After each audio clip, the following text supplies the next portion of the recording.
Allah Subhanahu wa taala ingkang sampun paring dumateng kula lan panjenengan sami nikmat ingkang ageng, nikmat ingkang kathah sehingga dalu niki kita sami pinaringan kesarasan pikantuk nikmat Islam, nikmat iman lan ugi nikmat sunnah.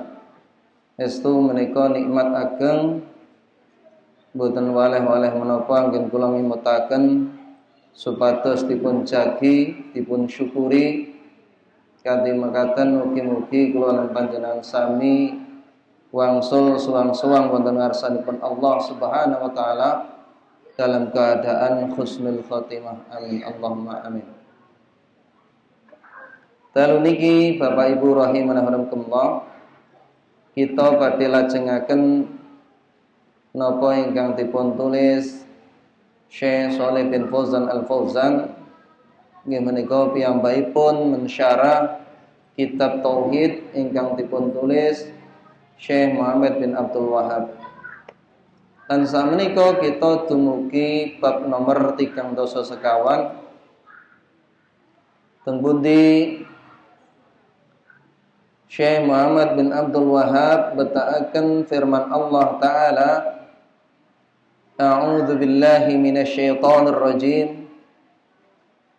Afa aminu makrallah fala ya'manu makrallahi ilal qaumul khasirun. Maka apakah mereka merasa aman dari makar Allah?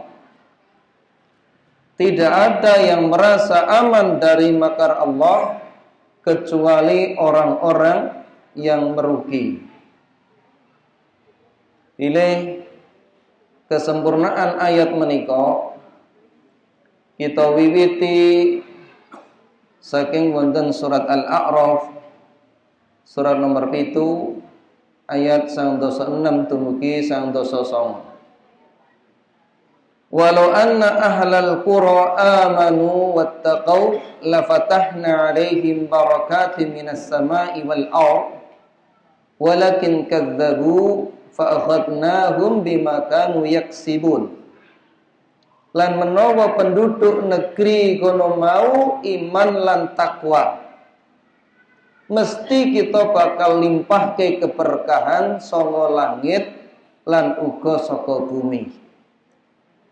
Ananging kasunyatane padha nggorohke ayat-ayat kita banjur kita siksa apa kang disebabke kang ditindakne kono mau. Afa amina ahlul qura ayatiyahum ba'suna bayatan wa hum naimun. Maka apakah penduduk negeri itu merasa aman dari siksa kami yang datang pada malam hari sementara mereka dalam keadaan tidur? Awa amina ahlul qura ayyatiyahum ba'suna duha wa hum yal'abun. Apakah penduduk negeri itu merasa aman dari datangnya siksaan kami di saat duha sedang mereka sedang bermain-main? Afa aminu makrallah fala ya'manu makrallahi ilal qaumul khasirun. Ataukah apakah mereka merasa aman dari siksa Allah? Tidak ada yang merasa aman dari siksaan Allah selain orang-orang yang merugi. Ayat yang terakhir ini dibawakan oleh Syekh Muhammad bin Abdul Wahhab dan kemudian disyarah oleh Syekh Dr. Fauzan Al-Fauzan. Kemudian ayat yang kedua, wa may yaqnatu min rahmati rabbih illa dhallun. Tidak ada yang putus asa dari rahmat Rabb-Nya kecuali orang-orang yang sesat. Ini disebutkan dalam surat Al-Hijr ayat 56. Kemudian dijelaskan oleh Syekh, korelasi bab dengan kitab tauhid, apa hubungannya ayat-ayat tersebut dengan kitab tauhid ini? Penulis menghendaki bahwa bab ini menjelaskan bahwasanya merasa aman dari makar Allah dan berputus asa dari rahmat Allah termasuk dosa yang paling besar. Keduanya bertentangan dengan kesempurnaan tauhid, serta wajib bagi seorang mukmin untuk mengumpulkan antara khauf, takut, dan juga roja, harap. Adapun makna secara global, Allah menyebutkan keadaan penduduk negeri-negeri yang mendustakan para rasul, bahwa perkara yang mendorong mereka melakukan pendustaan ialah mereka merasa aman dari istidrat Allah terhadap mereka, dan mereka tidak takut kepada Allah, sehingga mereka terus-menerus melakukan kemaksiatan dan penyimpangan, serta memandang tidak mungkin adanya istidrat dari Allah. Demikianlah keadaan orang-orang yang binasa. Tegesipun rumiyin tiang-tiang ingkang mungsuhi para nabi, para rasul, itu mereka sama sekali tidak ada rasa khawatir kalau seandainya Allah itu akan mengazab dirinya. Ini yang mendorong mereka kewanen, kemendel, lancang dumateng para nabi, para rasul. Demikian pula pada ayat yang kedua, Allah menceritakan tentang khalilnya Nabi Ibrahim alaihissalam, bahwa tatkala malaikat mengabarkan kepadanya berita gembira akan mendapatkan anak, yaitu Ishak, Ibrahim merasa hal ini kemungkinan terjadi sangat jauh, rasane aneh. Sebab umurnya sudah tua, maka malaikat berkata kepadanya, janganlah kamu termasuk orang-orang yang berputus asa. Kemudian Nabi Ibrahim menjawab, kalau dirinya tidak berputus asa, dirinya hanyalah mengucapkan hal tersebut sebagai ungkapan takjub terhadap urusan Allah Subhanahu wa taala ini. Wong tuwa kok iso ngandek. Sebagaimana Nabi Zakaria juga heran bahwa istrinya yang dulu itu orang yang tidak baik, disebutkan dalam penjelasan para ulama, istrinya ini ya suka menebarkan fitnah dan juga tidak dikaruniai anak atau mandul. Ketika Nabi Zakaria masuk ke dalam mihrab, didapati buah-buah yang diterima Maryam, buah musim dingin padahal sedang musim panas dan sebaliknya, maka di saat itu muncullah semangat, termotivasi terus berdoa kepada Allah untuk agar diberi keturunan. Panci kata sengatan Bapak Ibu rahimahullah. Jadi kalau seandainya penduduk negeri itu beriman bertakwa, itu Allah akan berikan keberkahan. Allah akan berikan keberkahan. Sebagaimana negeri Sabah. Negeri Sabah itu dulunya itu makmur.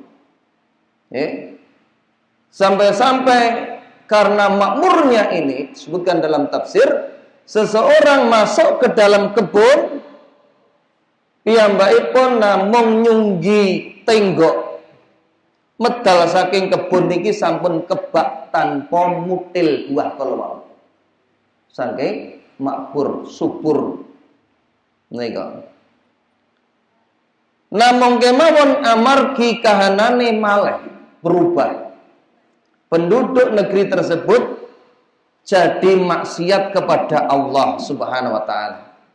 Sehingga Allah utus seekor tikus untuk melubangi bendungan Ma'arif, sehingga akhirnya terjadilah banjir bah yang sangat dahsyat. Jadilah negeri yang gemah ripah loh jinawi kalau wau dados negeri ingkang pailit, buah-buahnya berubah menjadi pahit, banyak durinya. Menika. Begitu pula apakah merasa aman datangnya siksaan pada malam hari? Sebagaimana contoh kedatosan rumiin kaumnya Nabi Lut itu di waktu subuh, negeri Sodom itu diangkat kemudian dibalikkan di waktu subuh. Demikian pula tidak jauh-jauh apa yang terjadi teng daerah Wonosobo. Ya, enten sing mireng napa mboten? Legentang. Piyambakipun dipun paringi panen sae makmur. Ning saben dinten saben dalu niku dibuat maksiat. Nanggap lenggeran. Ya cara awake dhewe mbok menawi nggih kados campur sari, nggih. Dem-deman seperti itu, jogetan, sampai pada akhirnya Allah datangkan azab di malam hari yang hujan deras itu masih diadakan kemaksiatan seperti itu, sehingga gunung yang ada di sebelahnya ini tahu-tahu terpotong beleng, lajeng dipun entep ke desa tersebut. Ini sampai sekarang itu ada tugunya untuk mengingat sejarahnya. Ya mungkin sing ngersake brosing gitu sewonten. Seperti itu, Pak. Allah itu mampu. Itu melewati sungai, melewati sawah, membawa potongan gunung itu Allah mampu. Demikian pula musibah azab Allah yang terjadi di waktu duha. Enten sing kemutan apa mboten? Teng pundi? Ketika terjadi tsunami di Aceh. Hitungan namung detik, namung menit itu meluluh lantakkan semuanya. Itu di waktu duha. Orang tidak mengira kok bakal jadi musibah ingkang ageng kala wau. Oleh karena itu, afa aminu makrallah, apakah mereka merasa aman dari siksa Allah? Fala ya'manu makrallahi illal qaumul khasirun. Tidak ada yang merasa aman dari siksa Allah selain orang-orang yang rugi. Surat Al-A'raf kalau mau. Ya, jadi kalau orang itu memahami satu ayat ini saja, itu akan mencegah dirinya dari perbuatan-perbuatan maksiat kepada Allah, terutama merugikan orang lain. Arep korupsi, Allah itu kalau mau menjadikan petaka itu sangat mudah. Dijadikan dia kemudian tuh sakit ataupun darahnya membeku, uratnya tidak berfungsi, itu sangat mudah. Harusnya takutlah. Ketika takut inilah yang diharapkan orang itu berhenti dari berbuat maksiat kepada Allah Subhanahu wa taala. Oleh karena itu disebutkan dalam tafsir Jalalain, maka apakah mereka merasa aman dari tipu daya Allah, yakni istidrak Allah terhadap mereka dengan memberi mereka banyak kenikmatan, kemudian menghukum mereka dengan sekonyong-konyong. Kados Allah sebatakan surat Al-An'am surat yang ke-6 ayat 44. Falamma nasu ma dzukiru fatahna 'alaihim abwaba kulli syai'in hatta idza farihu bima utu akhadnahum baghtatan faidahum mukhlisun. Ketika mereka melupakan peringatan yang telah diberikan kepada mereka, kami pun membukakan semua pintu kesenangan. Dadi ora saya napa Pak? Mandek rezekine ning saya disuntak. Tapi ini istidrat. Nggih, istidrat. Hatta idza farihu bima utu nalika bungai apa kang kita wenehke ngono mau, akhadnahum baghtatan faidahum mublisun. Kami siksa mereka sekonyong-konyong, jadilah mereka diam berputus asa. Ini yang kita takutkan. Oleh karena itu Rasulullah SAW beliau juga bersabda, idza ra'aitallaha ta'ala yu'til adda minad dunya ma yuhibbuhu wa huwa muqimun ala ma'asihi fa inna ma dzalika minhu istidraj. Bila kamu melihat Allah memberi kepada hamba dari perkara dunia napa kemawon wujute, nggih, rezekine lancar, montore gonta-ganti, omahe mewah, kekarepane sedanten kelampahan.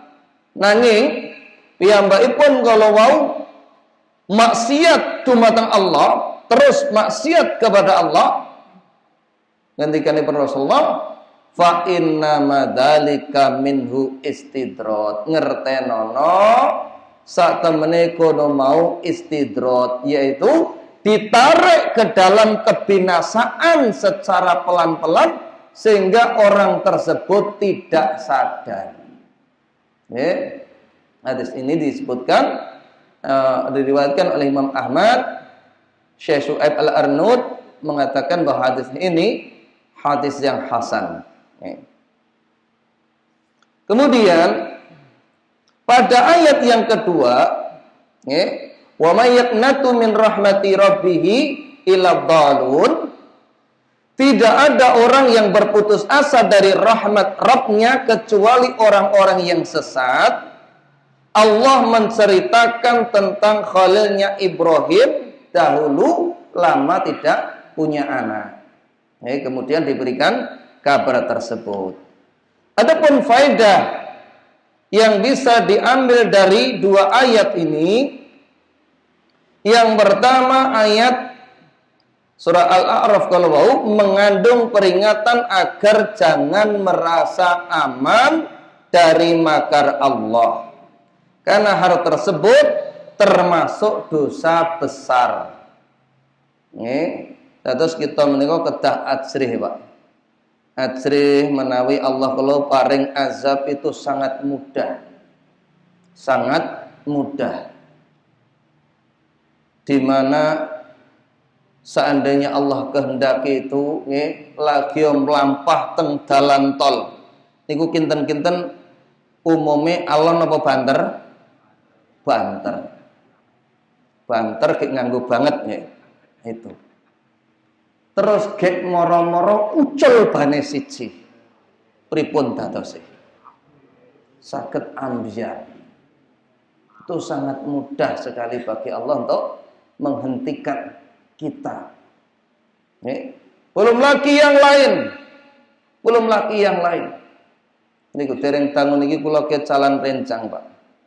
Jadi dia masih muda, qadarullah kecelakaan di jalan tol. Itu bukan karena maksiat, bukan karena memang kecelakaan murni. Orangnya itu Masya Allah taat beragama, semangat dalam menegakkan kebaikan-kebaikan. Kemudian yang kedua, ayat kedua surat Al-Hijr ayat 56 tersebut mengandung peringatan agar jangan berputus asa dari rahmat Allah, karena hal tersebut termasuk dosa terbesar atau dosa besar. Jadi syaitan niku biasa ngojo-ojoki Pisan-pisan ki gak apa-apa, ngemori kancane. Kan ngeten niku to. Akhirnya melok ngombe, alah aku ya menungso biasalah, sok dosa, kan begitu.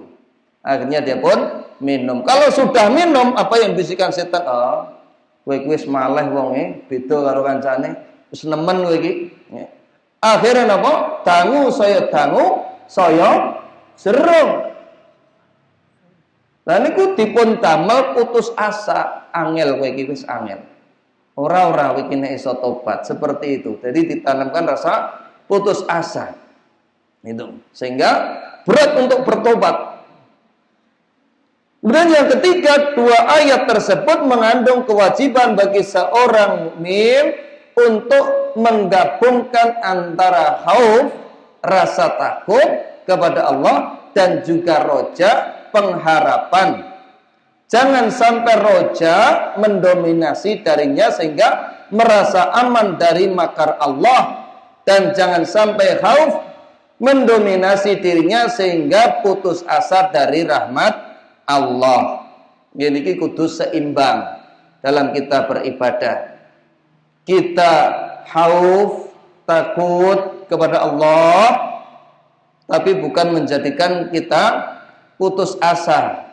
Jadi juga punya harapan, roja kepada Allah, muga-muga nampi amal-amal kita paring keselamatan dumateng kita. Seperti itu. Niki kedah seimbang. Oleh karena itu yang keempat, khauf dan roja termasuk bagian ibadah yang wajib dimurnikan untuk Allah tanpa mempersekutukan dengan sesuatu apapun. Okay. Nek kita kalau kok merasa putus asa, bisa kita mengingat bagaimana orang yang telah bermaksiat sedemikian rupa, mejahi tiang sang dosa sango digenepi 100. Allah tasih paring pangapunten. Begitu pula seorang nyuwun sewu WTS, nggih. Piyambakipun ikhlas raos welas dumateng makhlukipun Allah nggih menika segawon. Keraya-raya piyambakipun mandhap wonten sumur, digeget sepatune lajeng minggah kerengkelan dicaosne dumateng segawon kala mau. Kanthi sebab itu hufirolaha piyambakipun dipun ampuni Allah. Niku seperti itu. Tapi tidak boleh untuk berlebihan dalam roja. Ya, seperti nanti insya Allah kita akan jelaskan bagaimana rusaknya pemikiran Murji'ah. Ya. Kemudian dalil dari hadis saking Ibnu Abbas, beliau berkata, anna Rasulullah sallallahu alaihi wasallam suila anil kabair. Rasulullah menika dipun tangkleti babakan dosa besar. Faqal asyirku billah wal ya'su min rahillah wal amnu min makrillah. Dosa gedhe kuwi yaiku nyekutake Allah, putus asa saka rahmate Allah, rumangsa aman saka makare Allah. Menika hadis ingkang sahih. Nggih. Syalbani nyebataken wonten as-sahihah. Sebantuki wonten hadis riwayat Ibnu Mas'ud radhiyallahu anhu piyambakipun ngendikaken akbarul kabair al-isyraku billah wal annu min makrillah wal kunutu min rahmatillah wal ya'su min rauhillah. Yang paling besar di antara semua dosa besar yaitu mempersekutukan Allah Ta'ala, merasa aman dari makar Allah, sebaturki putus asa dari rahmat dan bantuan Allah. Hadis menika hadis riwayat Ibnu Rajab. Syarah hadis menika, makna hadis secara global. Rasulullah sallallahu alaihi wasallam nyebataken wonten hadis menika bahwasanya dosa-dosa besar ialah menyekutukan Allah baik dalam rububiyah, uluhiyah dan juga asma wa sifat. Rasulullah sallallahu alaihi wasallam dosa syirik menika ageng saestu dosanipun wonten ngarsanipun Allah, Pak. Dari sekian banyak yang disebutkan, 3 itu diantaranya yang betul-betul bisa membinasakan. Kata Rasulullah ngendikaken ijtanibul sab'al mubiqat. Dohono 7 perkara sing nyilakani. Yang pertama adalah al-isyraku billah, syirik marang Allah. Kenapa syirik ini kok bisa mencelakakan kita? Yang pertama, dosa syirik ini akan menggugurkan amal ibadah ingkang kula panjenengan sami tindakne. Nggih.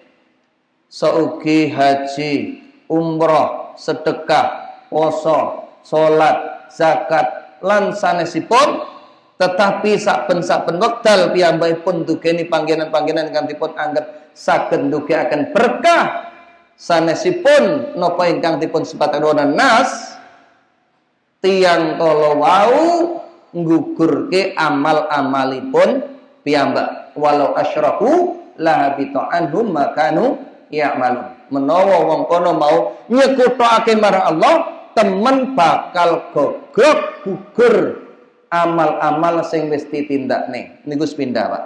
Watah kula sebataken 3 mawon. Nggih. Nomor kalih niki wau wonten surat Al-An'am nomor 6 ayat 10 kalih semanten mungkin jenengan saged pika semakna menika wonten surat Az-Zumar 60 gangsal.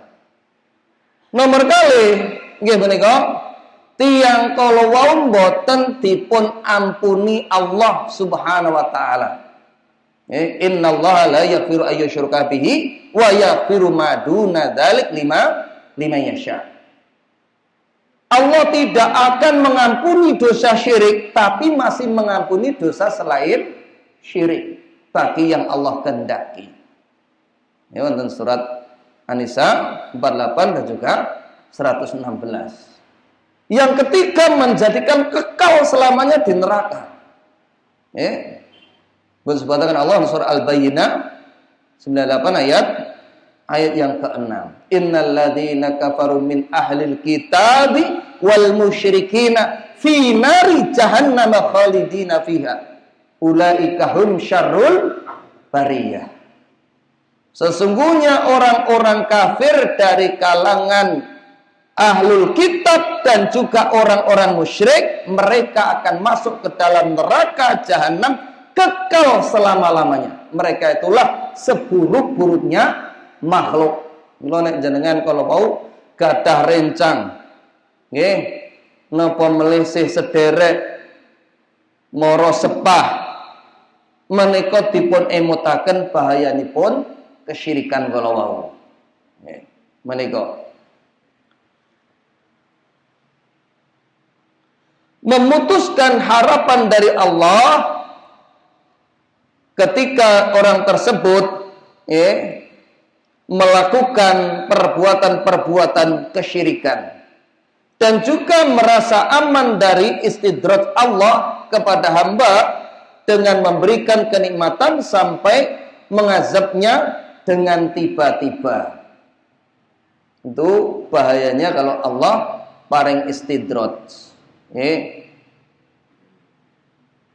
Riyen nek kemutan kula nate criosaken pripun Allah itu memberikan pelajaran kepada seseorang sing kakung niki piyambakipun jane gadah usaha sampun melampah. Ya mong wae nek jenenge pancinge pakane cilik mesti entuke nggih cilik. Modale cilik nggih mestine batine nggih cilik. Lak ngoten to? Nggih. modal 250 juta wajar nek entuk bati 2 juta, 3 juta, 5 juta. Lah nek modale 250.000 napa kira-kira saged entuk 2,5 juta? Lah mokal niki mulai niki mboten sabar. Akhire sanjang kalih garwane. Nek dibahasake dhewe nggih kirang langkung mbokmu ketoke usahane dhewe iki bendang maju kuwi awake dhewe gedhekke nyileh utangan. Bu niki nggih setuju nggih Pak. Mboten napa-napa nggih. Akhire mriki golek utangan, delalah ora oleh. Sire golek sing ora enek anakane. Nggih. Cara nang takmir masjid kene tak kira ya oleh ya. Det nganggur-nganggur. Niku kira-kira. Lajeng akhiripun wangsul, nggih. Ndugene garwane. Ra enek mbokmu sing nyilehke loko-loko. Niku kan? Lah pripun, Pak? Lah pripun? Ya kapeksa nyileh bam. Sing wedok niki ndalalah lewang salat, nggih pun lah pripun malih. Seperti itu. Akhire budal teng bam. Kamu kok niki saben-saben wekdal niku ngaji. Saben-saben wekdal menika nderek pengaosan kalih rencang-rencangipun. Tegese wis ngerti agama. Hukume ya kuwi dosa gedhe. Nekat. Niki sing jelas mboten enten ten mriki lho, darane nyindir aku kan. Akhirnya pripun? Akhirnya nyambut tembang. Nggih. Sasampunipun nyambut kula dikembangkan delalah rezeki kaya disuntak. Kados kula aturke wonten surat Al-An'am wal Waw. Nggih, surat nomor 6 ayat 51. Dadi buka usaha ki dedel dadi. Sasampunipun ngoten buka cabang kono, buka cabang kono, buka cabang kono. Wah niku pun mulai kewur, pun mulai lali anggenipun ngaji. Entene mung meeting, entene mung ngirim barang, entene ngemas rapat lan sak piturutipun ngantos akhiripun kakung niki nindakne maksiat ingkang garwane niku mboten saged nampi malih. Alias prau rumah tangga niku kandas. Saged nyandai mboten napa? Pegatan. Nggih, akhire pegatan. Nggih. Sing setri niki sanjang. Aku ra nyalahke bojoku. Aku karo bojoku wong sing wis ngaji, sing wis ngerti hukum. Ning kok nekat tak terak. Akhire sapa sing arep menang melawan Allah lan Rasul. Karena riba niku Allah dan Rasulnya mengumumkan perang, Pak.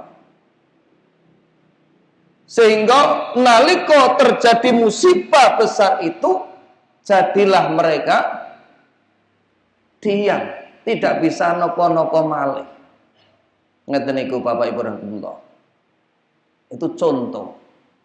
Tapi cerita nyata. Contoh malih. Di mana seorang yang sudah ngaji, istrinya sudah bawa jilbab besar, anaknya didokokne pondok, nah wis entek. Nah terus delalah entuk undangan reuni ketemu karo mantan. Wah iki ketoke tek ya do sing ngono ya iki. Duh. Nek sing ngomong pas bareng. Lah, barang ketemu mantan kalau mau piyambakipun jalin hubungan tanpa diketahui suaminya. Sehingga apa? Sehingga dia mencari-cari waktu, cari-cari kesempatan untuk berhubungan dengan mantan. Ngantos salah setunggalipun wekdal sing lanang niki punya jadwal jemput anak-anaknya di pondok. Nggih. Gandeng lama tidak bersua, akhirnya merencanakan untuk kopi darat. Iki kopi darat ini nyambung ora iki? Napa, Bu? Ketemu. Ternyata setelah ketemu itu bukan hanya temu tok. Dadak nganggo nyang. Nyang iki nyambung ora iki? Nyambung nggih. Nyang. Bar nyang niku ndelalap waduh, kalih mantane niku. Sing setri kula sanjang. Wis Mas, pokoke kowe iki dudu apa-apaku, hubungane dhewe cukup semene, biyen-biyen saiki. Ora iso, Dek. Ora iso. Pokoke aku kudu terus. Seperti itu nggih. Wah, akhire pripun? Saya tambah rame, saya tambah judeg, jengkel, akhire sing wedok ditekek mati. Bar mati niku ora ditokong diceglok ke teng dalan. Seperti itu. Itu tahunya setelah diperiksa. Ada sisa-sisa kuwi. Kuwi iki wis tak anggap wis roh. Nggih. Ya, sing jelas mboten kuwe nggih. Kuwi. Seperti itu. Hendaknya takut kepada Allah, aja merasa aman. Dupeh cek payu, dupeh mantane luwih bagus, dupeh luwih sugih, terus banding karo bojoku. Jangan. Itu Allah kalau mau menghentikan, mau membinasakan, mau mengazab itu mudah bagi kita semuanya. Ngoten Bapak Ibu Allah. Nggih, gandeng wetale sampun telas. Nggih saken jenengan pirsanilah contoh-contoh bagaimana Allah membuat makar kepada Fir'aun, Namrud dan lain sebagainya, termasuk baginda Rasulullah SAW, di mana Allah membalas tipu daya orang-orang kafir musyrikin. Nggih Bapak Ibu Allah, inilah yang kita sampaikan. Mudah-mudahan apa yang kita sampaikan ini bisa bermanfaat bagi saya sendiri. Selebihnya jamaah semuanya. Bertanya tentang pertanyaan tadi. Kalau kinten cekat, kita tutup dengan doa kafaratul majlis. Subhanakallahumma wa bihamdika asyhadu an la ilaha illa anta astaghfiruka wa atubu ilaik wa akhiru da'wana alhamdulillahirabbil alamin. Assalamualaikum warahmatullahi wabarakatuh.